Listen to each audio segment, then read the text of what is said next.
reason why I decided to come to Project Veritas is because people need to know what's actually going on with Google. There's this facade about what they're doing, but what they're actually doing, what the employees are actually seeing inside the company is different. But the reason we launched our AI principles is because people were not putting that line in the sand, and they were not saying what is fair and what's equitable. So we're like, well, we are a big company, we're going to say it. People who voted for the current president do not agree with our definition of fairness. They're not an objective piece, they're not an objective source of information.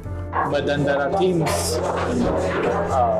which are called ML fairness. ML fairness, the teams? Fairness, like, you need to be fair. We're also training our algorithms, like if 2016 happened again, would the outcome be different? They are a highly biased political machine that is bent on never letting somebody like Donald Trump come to power again. 2020 is certainly on top of now my old organization, Trust and Safety, is top of mind. They've been working on it since 2016 to make sure we're ready for 2020. This is a Goliath butt of David trying to say that the emperor has no clothes. He got called in front of Congress multiple times.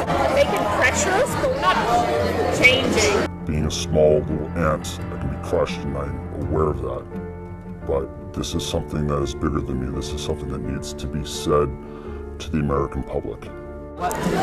Elizabeth Warren is saying that we should break up Google. And I love her, but she's very misguided. That will not make it better, it'll make it worse, because now all these smaller companies who don't have the same resources that we do will be charged with preventing the next Trump situation. It's like a small company cannot do. And it's like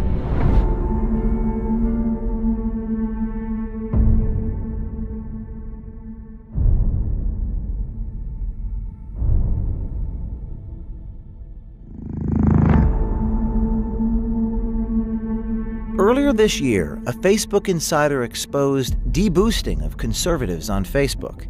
That insider inspired someone at Pinterest to come to Project Veritas with his story.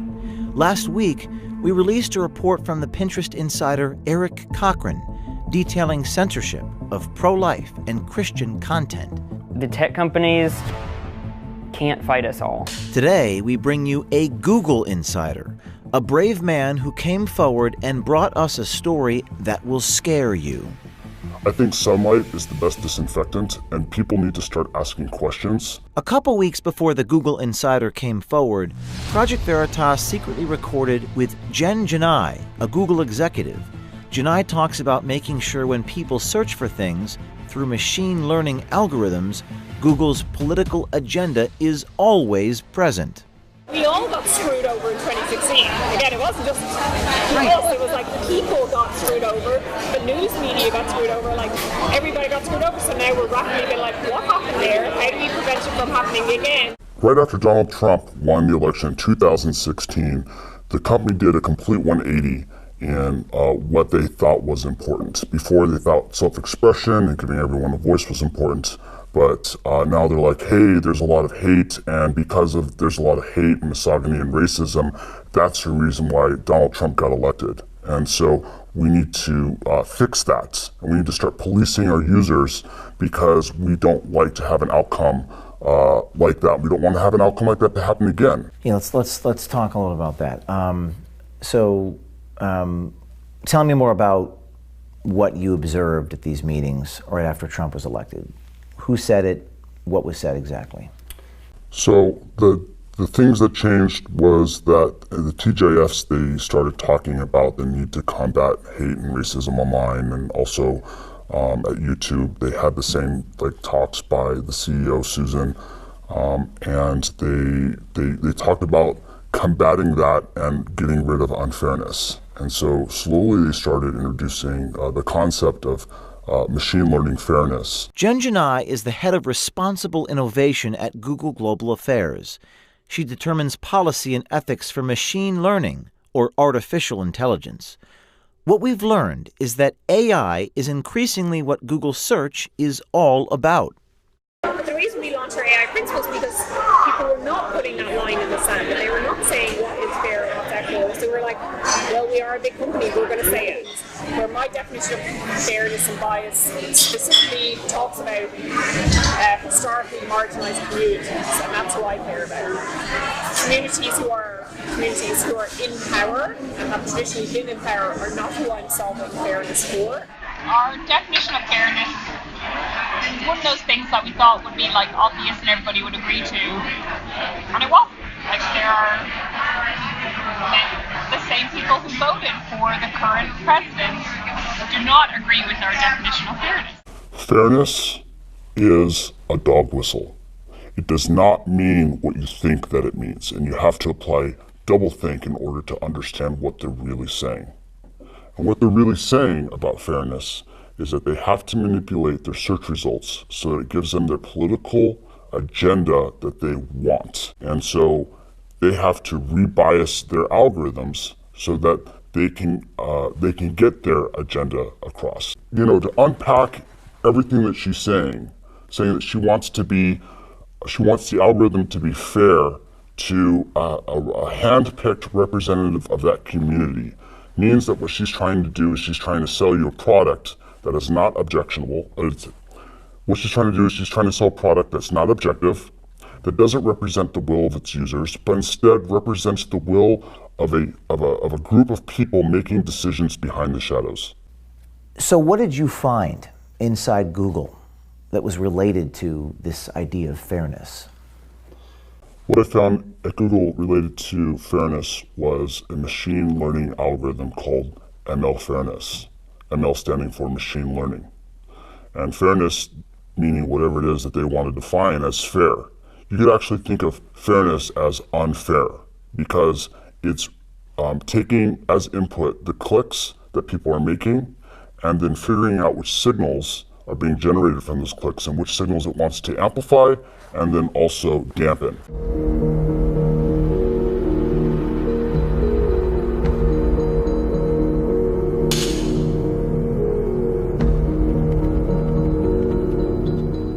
So I have Google.com up in front of me, and I'm going to try to put this AI machine learning thing to the test. I'm going to type in the following words: men can.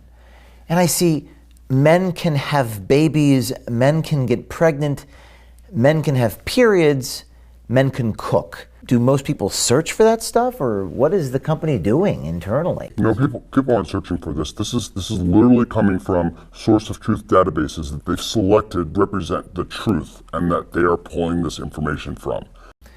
And then we try it again with, let's try this with women can. I see women can vote, women can do it, women can do anything, women can be drafted. Yes. That seems a little interesting. So all these examples are part of the social justice narrative, right? And so the sources of truth that ML Fairness is selecting from to amplify are saying these keywords. And so because that source of truth has been vandalized, the output of the algorithm is also reflecting that vandalism. Project Veritas also received a trove of confidential documents from within Google. This document is about algorithmic unfairness. It reads, quote, "For example, imagine that a Google image query for CEOs shows predominantly men. Even if it were a factually accurate representation of the world, it would be algorithmic unfairness," unquote. Gaurav Gite, a Google software engineer, independently verified the thesis of this document. But then there are teams which are called ML Fairness. ML Fairness, the teams? Fairness, like, Yeah. you need to be fair. Yeah. So they're trying to modify the model such that even if the data for female CEOs is It's low. It's low. This kind of balances out. It still balances out. Now, this is a confidential document, correct? Yes. It's not a document that Google has come out and admitted that this is their process. That's correct. And in this document, it says, I'm going to read from it. In fact, if you brought this up without the document, they would say that this is a conspiracy theory. Wow. So then they wouldn't admit this publicly. They would never admit this publicly. In this document, it says, in some cases, it may be appropriate to take no action if the system accurately affects current reality, while in other cases, it may be desirable to consider how we might help society reach a more fair and equitable state via product intervention. What do they mean by that? So what they want to do is they want to act as gatekeepers between the user and the content that they're trying to access. And so they're going to come in, they're going to filter the content, and they're going to say, actually, we don't want to give the user access to that information because it's going to create an outcome that's undesirable to us.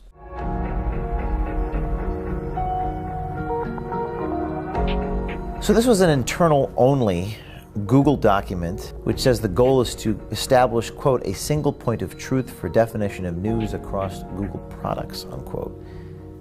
What does this mean? When they mean single point of truth, what they mean is alignment with the narrative. And so the narrative is manufactured by establishment players. And what they're looking to do is they're looking to boost authoritative content.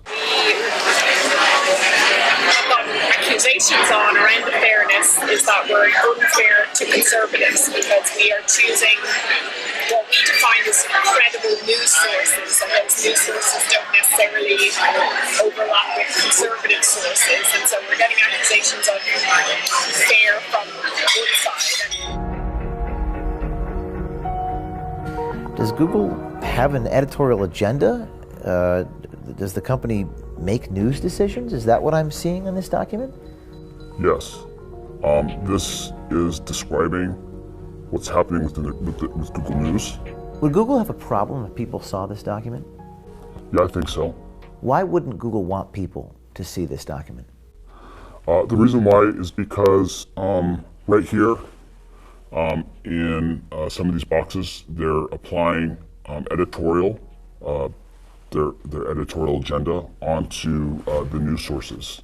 And if you were to expand that, you would see that there's machine learning fairness within these algorithmic checks.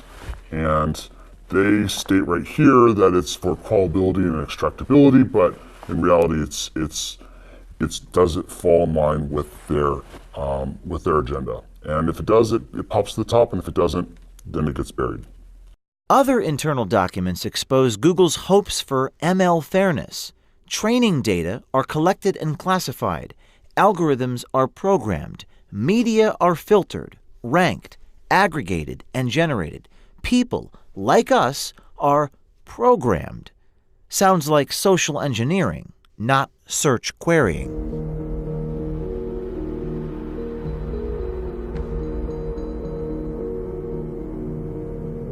Google's power has become a political issue, with politicians on both sides of the aisle debating whether antitrust legislation or other regulations and controls are in order.